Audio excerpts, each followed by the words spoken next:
Baik, menjawab pertanyaan dari penanya tentang bolehkah perempuan menyembelih hewan kurban. Sebelumnya, memang bab menyembelih hewan ini sangat penting karena ketika salah dalam tata cara atau bahkan niat, maka hasil sembelihan ini menjadi haram. Apalagi jika penyembelih justru meniatkan sembelihannya kepada berhala, maka sudah pasti haram. Sebagaimana firman Allah Subhanahu wa taala, "Hurrimat 'alaikumul maitatu wad-damu wa lahmul khinzir wa ma uhilla li ghairillah." Diharamkan bagimu memakan bangkai. Kedua, darah, daging babi, dan hewan yang disembelih untuk selain Allah, dan seterusnya. Oleh karenanya, penyembelih memang harus hati-hati dan mengerti tata cara yang benar dalam penyembelihan. Namun, dalam satu keadaan terkadang memang ada kasus yang mengharuskan hal ini terjadi. Maksudnya adalah ketika perempuan menyembelih hewan. Mungkin karena sulitnya ditemukan orang yang benar-benar mengerti tata cara penyembelihan hewan kurban selain wanita ini. Atau karena kebetulan wanita ini berada di lingkungan masyarakat yang masyarakatnya adalah mu'alaf, sehingga ilmu tentang penyembelihan ini hanya baru ia yang tahu. Atau mungkin keluarga wanita ini adalah pemuka agama, atau kita sebut saja keluarga kiai. Kebetulan sang kiai atau suami dari wanita ini baru saja meninggal, padahal suaminya adalah rujukan masyarakat dalam ilmu-ilmu syariat. Sementara di masyarakat masih sangat minim ilmu keagamaannya, kecuali si wanita istri Pak Kiai tadi. Sehingga ketika tiba waktu kurban, karena minimnya pengetahuan tentang tata cara penyembelihan hewan kurban tadi, maka mau tidak mau wanita inilah yang menyembelihnya. Sehingga kemudian memunculkan pertanyaan, bolehkah wanita menyembelih hewan kurban? Biasanya kan laki-laki atau Mbah Mudin ya. Dalam kitab Al-Majmu' Syarhul Muhadzab diterangkan, tahillu dhabihatul mar'ah ila khilafin li hadisi Ka'ab bin Malik al-madhkur fil kitab.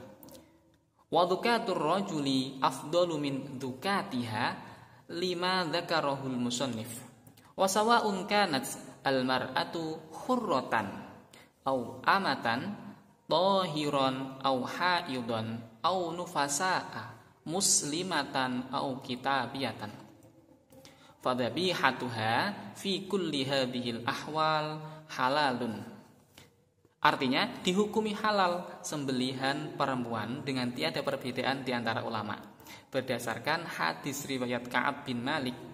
Hanya saja sembelihan pria lebih utama daripada wanita, baik wanita tersebut itu merdeka, budak, suci, haid, nifas, wanita muslim ataupun wanita ahli kitab.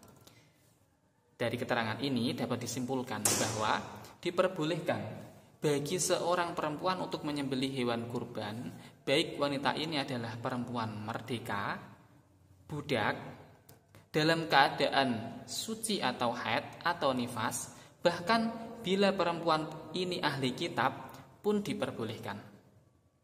Namun yang lebih utama adalah jika ada laki-laki yang lebih mengetahui ilmu tentang penyembelihan ini, maka laki-laki inilah yang lebih utama. Kemudian timbul pertanyaan lain. Kalau wanita yang alim diperbolehkan menyembelih hewan kurban ketika di sana memang tidak ada laki-laki lain yang mampu dan mau menyembelih, berarti sebenarnya ada orang-orang lain pula yang diperbolehkan menyembelih ketika tidak ada laki-laki atau perempuan alim dalam bidang ini ya? Jawabannya ya, tentu ada. Urutan-urutan orang yang lebih afdol menyembelih hewan kurban dalam hal ini ya adalah yang pertama adalah laki-laki yang berakal dan beragama Islam. Yang pertama, jika tidak ada, maka urutan kedua wanita yang berakal dan beragama Islam. Jika tidak ada juga, maka anak-anak yang tamyiz atau yang balik dan beragama Islam. Jika tidak ada juga, maka yang keempat boleh juga ahli kitab atau orang Nasrani Yahudi yang masih menggunakan kitab Injil dan Taurat yang asli dalam beragama. Jika ini juga tidak ada, maka orang gila dan mabuk pun boleh. Hal ini sebagaimana diterangkan dalam kitab Baijuri. Wallahu a'lam bishawab.